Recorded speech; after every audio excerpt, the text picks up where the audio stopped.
Talk to you today. What's up, y'all? How y'all doing? Sitting here with the dogs this week. You probably see him some walking around the corner here in a minute. Maybe you see him in a minute. I don't know. I got to kind of keep this one brief this week, so we'll kind of fly right into it. I got a huge acquisition this week that I really hadn't anticipated, and it's kind of like multi-fronted, I guess, because I would have probably never bought a custom from RS Nice Works if I didn't handle that one that Steve Clare lent me, which is the Paragon, the large Paragon.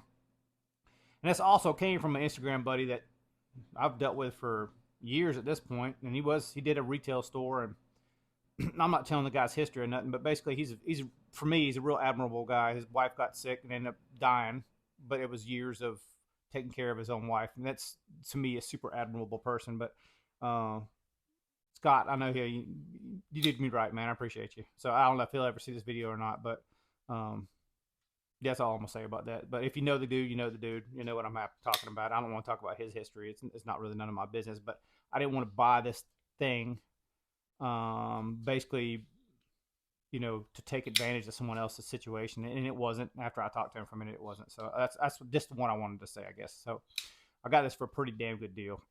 This is the RSK Orca, and this is a one-off Orca. It's brass pivot collars, brass backspacer, even though it's really kind of hard to see because it's so like corroded or whatever else. Pocket clip, and that pivot collar is too. Obviously, this is Damascus. I think it's Damacor, if I'm not mistaken, and I want to say it's 3V core, which is awesome for me. If you've never seen one of these Orcas, they're somewhat more rare of the Paragons.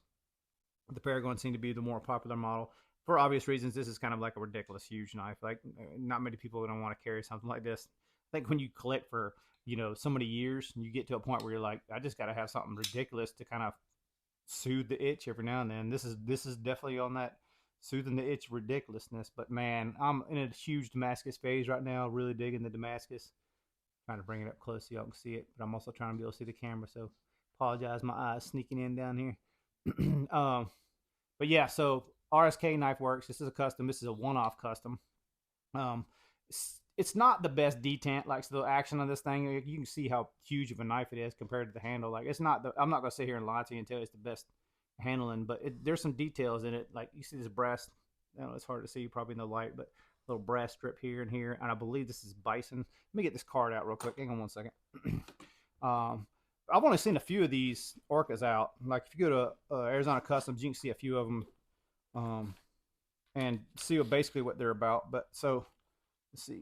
I'm gonna hold it up so you guys can see it. But yeah, so it is 3V XHP core Damascus. I don't know what that's supposed to mean. Maybe it's 3V and XHP. I don't know. And bison inlays. I don't know what inlay that bison is, but here's a card if you want to check it out.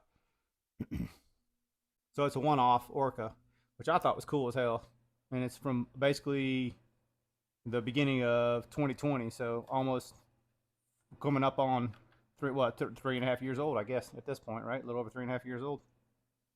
But anyway, like, this thing is just ridiculous, man. Like I do some ridiculous shit, but even when I got this one, I was like, this is just ridiculous. My wife started laughing at me. So yeah, that's your style all the way, man. But, cool, very much different style custom. The bison kind of just adds a little bit of flair to it. And I'll try to do a close-up video when I got a little more time. I just basically brought out other Damascus knives just to kind of show it off, like the Damascus part of it. So here's sorry, it's kind of greased up, but this is Les George V-Sep in Damascus. I think this is also Chad Nichols Damascus, if I'm not mistaken. Pretty sure that Chad Nichols and what's the name, Les George have that shop together. Was it Deviant 7 or whatever? Some more Les George. This is Will Zermano tier that had to do a little bit of reprofiling on it. I'm probably going to regrind this knife eventually, but I have already refinished it. So if you see the different finishes between the flat and the bevel, you see they look a little different. That's because of how I finished it. So starting to get into trying to finish these things at this point. I'm pretty happy how that finish come out. I don't know what Damascus DSK uses, but I cut a couple of his. So that one's in Damascus. That's at GF1. This is probably my favorite GF1 that I've ever seen. And then also, as far as like DSKs is like one of those, like, they're also badass. It's hard to say one's your favorite, but currently this is my favorite on my DSKs. But the kickstand also in Damascus too. That one's been around for a while too. I don't know if this video is going to be clear or not, but anyway, I just want to show you guys pretty much real quick and let you kind of see that RSK, man. This is ridiculous. I know it's ridiculous. I got it for a good price. Actually, I got it for a steal, but it's still a good price, you know, kind of thing. But I just wanted to show it off for a minute. Kind of the name does fit, doesn't it? Orca. Look at that thing. Huge, man. Just a beast of a knife. Anyway, let's see. Did I ever share this? I don't think I did. So I did a little bit of regrind. This is Mateo's VTAC.